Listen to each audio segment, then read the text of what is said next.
नमस्कार, जय हिंद दोस्तों। तो आज हम फिजिक्स का एक टॉपिक है वृत्तीय गति, सर्कुलर मोशन, आज हम स्टार्ट करते हैं। इसमें हम देखेंगे कि वृत्तीय गति क्या होती है, कोणीय विस्थापन क्या होता है, कोणीय वेग क्या होता है, और यहाँ पर रेखीय वेग और कोणीय वेग में संबंध, और अभिकेंद्र त्वरण क्या होता है। इसके बाद हम देखेंगे कि अभिकेंद्र बल क्या होता है। इसके लिए देखते हैं कि जो वृत्तीय गति होती है वो क्या होती है। तो वृत्तीय गति जो होती है कि किसी भी एक कण की इस तरह से गति कि मानो कोई भी एक कण किसी एक बिंदु के सापेक्ष गति करता है, यानी कि समान दूरी पर गति करता है। माना कि इस बिंदु से एक r दूरी पर यहाँ कोई कण है ये, और ये इस तरह से गति करता है इसी के चारों ओर कि ये इस बिंदु से इसकी दूरी एक नियत दूरी रहती है। तो इस तरह से हम कह सकते हैं कि ये r कक्षा के वृत्तीय पथ पर गति करता है, जिस गति को हम वृत्तीय गति कहते हैं। वहीं अगर बात की जाए कि कोणीय विस्थापन क्या होता है, कोणीय विस्थापन होता है कि किसी भी कण द्वारा, जो कण है किसी भी कण द्वारा t समय में, मानो कि यहाँ पर कोई समय लेता है और t समय में जो वृत्त के केंद्र पर बनाया गया कोण, उसका कोणीय विस्थापन कहलाता है। जैसे कि इसे समझते हैं कि मानो यहाँ पर कोई कण है, ये यहाँ पे कोई कण है और यहाँ पर ये इसकी स्थिति है, यहाँ पर इसे स्थिति A मान लेते हैं। यहाँ से समय बीतता है, ये गति कर रहा है, समय बीता, यहाँ तक पहुँचने में जो समय बीता वो उस समय को हम कहते हैं t, और इस t समय में यहाँ से यहाँ तक पहुँचने में जो इसने दूरी तय करी है उस दूरी को हम कहते हैं डेल्टा s। तो यहाँ से ये स्थिति इसकी b होगी। तो यही है कि किसी भी कण द्वारा किसी t समय अंतराल में एक बिंदु से दूसरे बिंदु तक जाने में जो केंद्र पर कोण बनता है, इस केंद्र पर बने हुए कोण को हम कोणीय विस्थापन कहते हैं, यानी कि इसको हम डेल्टा थीटा से रिप्रेजेंट करते हैं। तो इसे डेल्टा थीटा से हम शो करेंगे। तो यदि बात की जाए, आपने मैथ में एक फॉर्मूला था वो पढ़ा होगा कि कोण बराबर चाप बटे त्रिज्या होता है। कोण बराबर चाप बटे त्रिज्या। तो यहाँ पर कोण जो है ये कोणीय विस्थापन है, चाप आपकी ये वाली आर्क, ये वाली जो दूरी तय करी गई है कण के द्वारा, ये वो है। और वहीं बात की जाए कि जो ये त्रिज्या है वो इस बिंदु से और उस कण के बीच की दूरी जिसके सापेक्ष वो नियमित दूरी पर गति कर रहा है, नियत दूरी पर। वहीं बात की जाए कि डेल्टा थीटा बराबर डेल्टा एस अपॉन आर, इसका फॉर्मूला होगा। अब देखते हैं कि जो कोणीय वेग होता है वो क्या होता है कि जब भी कोई कण किसी भी बिंदु के सापेक्ष, मानो किसी बिंदु के सापेक्ष कोई कण गति करता है तो उस गति करते हुए कण में एक वेग उपस्थित होता है। वही बात की जाए कि वेग होता है कि एक रेखीय वेग होता है, जो हम पीछे पढ़ चुके हैं। अब यहाँ पर क्वेश्चन उठता है कि रेखीय वेग और कोणीय वेग में कॉम्प्लिकेशन क्या है। तो रेखीय वेग जो होता है, रेखीय वेग ये है कि मानो इस वृत्तीय गति करते हुए कण में रेखीय वेग और कोणीय वेग दोनों ही उपस्थित होते हैं। जैसे कि जो कोई कण है वो गति करता है यहाँ से, अब गति करते हुए कण की मानो यहाँ पर दिशा इस तरह से है, अब गति करता हुआ कण यहाँ पर पहुँचता है, यहाँ पर दिशा उसकी इस तरह से हो जाती है। यानी कि हम कहते हैं कि जो रेखीय वेग होता है उसके लिए दिशा का होना बहुत जरूरी है। यानी कि यहाँ पर किसी भी वृत्तीय गति करते हुए कण की जो रेखीय वेग होता है वो परिवर्तित होता है, क्योंकि उसमें दिशा में परिवर्तन होता है। इसलिए हम कह सकते हैं कि जो वृत्तीय गति करता हुआ कण होता है उसकी दिशा परिवर्तित होती रहती है। जैसे भी जिस बिंदु पर जाता है तो वहां से दिशा बदलती रहती है। तो वहां से हम कह सकते हैं कि रेखीय वेग जो होता है वो परिवर्तित होता रहता है। वहीं कोणीय वेग की बात की जाए तो यह अपरिवर्तित रहता है। तो कोणीय वेग जो होता है वो होता है कि किसी भी t समय में जो विस्थापन, जो कोणीय विस्थापन केंद्र पर बनाया जाता है किसी भी कण द्वारा, तो वो जो होता है कोणीय विस्थापन ये डेल्टा थीटा, और यहाँ से यहाँ तक पहुँचने में जो t समय लिया गया है, इन दोनों के अनुपात को हम कोणीय वेग कहते हैं और इसे ओमेगा से हम प्रदर्शित करते हैं। वहीं अगर बात की जाए कि इसके भीतर की एक कंडीशन है, स्थिति है, वो क्या है कि अब मतलब किसी भी कण द्वारा एक पूरा चक्कर लगाने में, जो एक पूरा चक्कर लगाया जाता है, माना कि कण यहाँ से चला और इस तरह से पूरा चक्कर लगाकर यहाँ पर पहुँच गया, तो अब यहाँ पर बताया जाए कि इसका जो कोणीय वेग होगा वो क्या होगा। जैसा कि हम जानते हैं कि एक चक्कर जो होता है किसी भी वृत्त का, एक पूरा चक्कर उसकी परिधि के बराबर होता है, परिमाप के बराबर होता है। तो उसकी परिधि जो होती है, परिधि के बराबर होता है ये वाली दूरी। वहीं बात की जाए कि अगर केंद्र पर बना हुआ कोण, ये केंद्र का जो पूरा कोण होता है ये 360 यानी कि 2 पाई का होता है। तो यहाँ पर हम कह सकते हैं कि कोणीय वेग का जो फॉर्मूला होता है कि केंद्र पर बना हुआ कोण, तो यहाँ पर केंद्र पर जो कोण बनेगा वो हमारा 2 पाई होगा। तो केंद्र पर बना कोण 2 पाई, और इस पूरे को, पूरी दूरी को जो मतलब पूरा एक चक्कर लेने में जो समय लिया गया है वो समय यदि हम t माने तो कोणीय वेग का फॉर्मूला आपका omega equal to 2 pi upon T हो जाता है।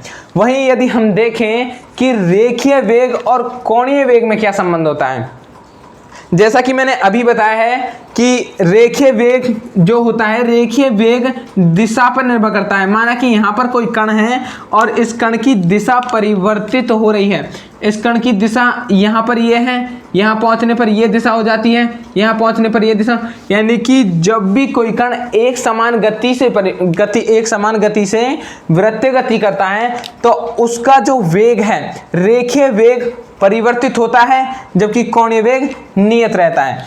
और यहाँ पर बात की जाए इन दोनों के बीच जो संबंध होता है v equal to R omega, यानी कि r जो है ये इस वृत्तीय पथ की त्रिज्या r है, v यहाँ पर आपका रेखीय वेग और ओमेगा आपका यहाँ पर कोणीय वेग होता है।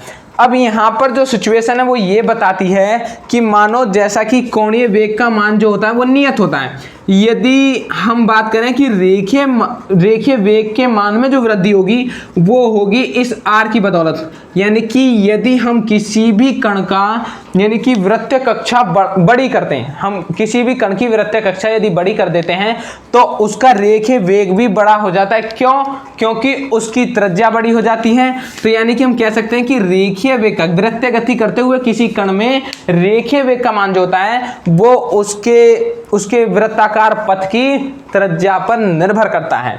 तो वहीं जो अभिकेंद्र त्वरण होता है, अभिकेंद्र त्वरण किसी भी, जब कोई कण किसी वृत्तीय पथ पर गति करता है, जैसा कि उसका रेखीय वेग परिवर्तित होता है, तो रेखीय वेग परिवर्तित होने पर मैंने आपको लास्ट वीडियो में बताया था कि जब रेखीय वेग परिवर्तित होता है यानी कि किसी की गति में परिवर्तन होता है तो वहां पर त्वरण उपस्थित होता है। या तो त्वरण का काम क्या होता है कि त्वरण या तो किसी भी कण की गति को परिवर्तित करेगा, यानी कि या तो तेज करेगा या मंदी करेगा। यदि तेज करता है तो वो त्वरण करता है, एक्सीलेट करता है उसे, और वहीं अगर मंदी करता है तो उसे मंदक कहते हैं।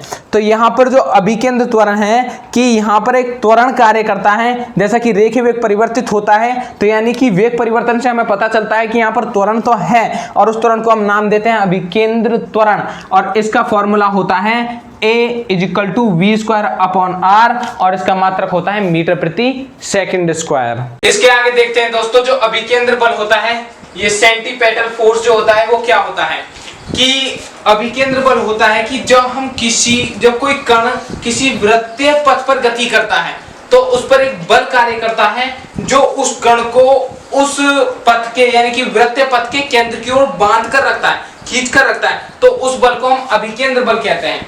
वहीं अगर बात की जाए कि एक समान वृत्तीय गति करते हुए कण में अभिकेंद्र बल बहुत ज्यादा जरूरी है।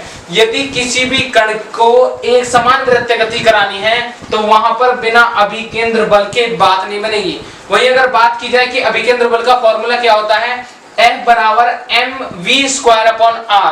तो mv स्क्वायर अपॉन आर जो होता है कि मात्रक इसका न्यूटन होगा, और mv स्क्वायर अपॉन आर, यही देखें कि जो रेखीय वेग और कोणीय वेग के बीच का जो संबंध होता है v equal to R omega.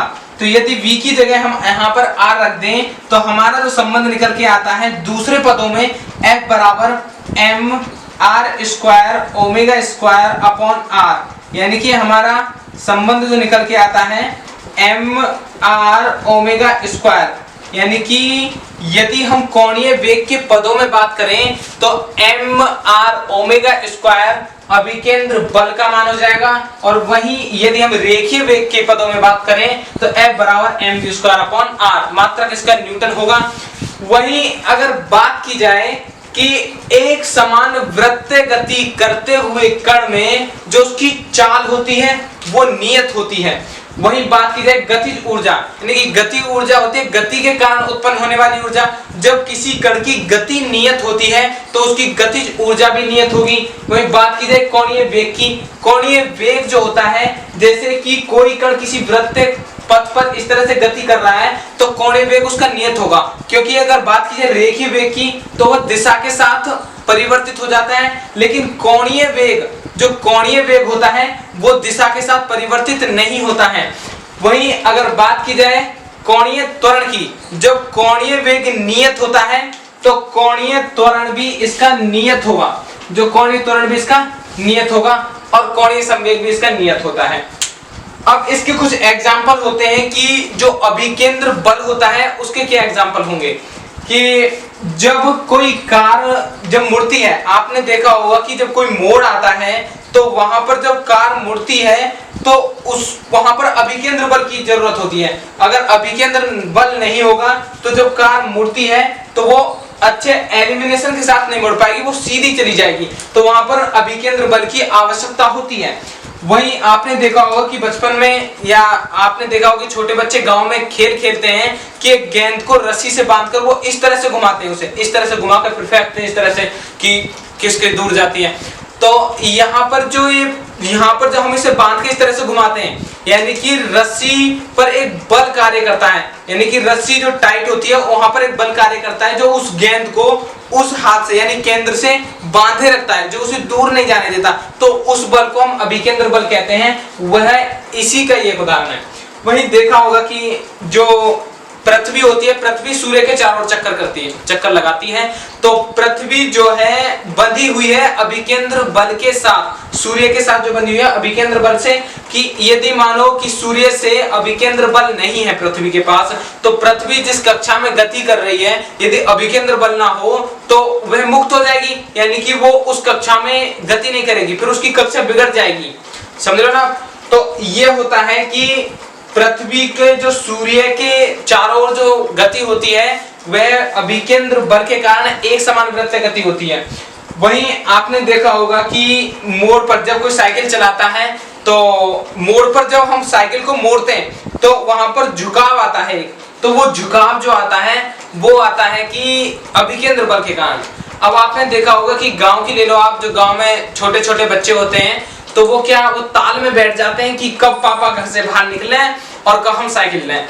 तो उस साइकिल की ताक में, हालांकि वो छोटे होते हैं, अगर किसी के घर में छोटी साइकिल भी नहीं है ना तो वो भी बड़ी बड़ी साइकिल ले लेते हैं और कैंची की साइकिल चलाते हैं फिर वहां तो, और वहां पर जब कहीं मोड़ आता है फिर वो घुटने छील लेते हैं। अब उनकी आफत ये आती है कि वो ना तो घर जाके बताई तो मम्मी से प्रसाद मिलना है, और ना बताई तो खुद प्रसाद लेके बैठ गए। तो ये हालत होती है कि जब अभिकेंद्र बल को संतुलित नहीं कर पाते तो वहां पर गिरने के और चोट खाने के चांस ज्यादा होते हैं। तो दोस्तों इस वीडियो के लिए इतना रखते हैं, मिलते हैं अगली वीडियो में, तब तक के लिए बाय बाय एंड जय हिंद।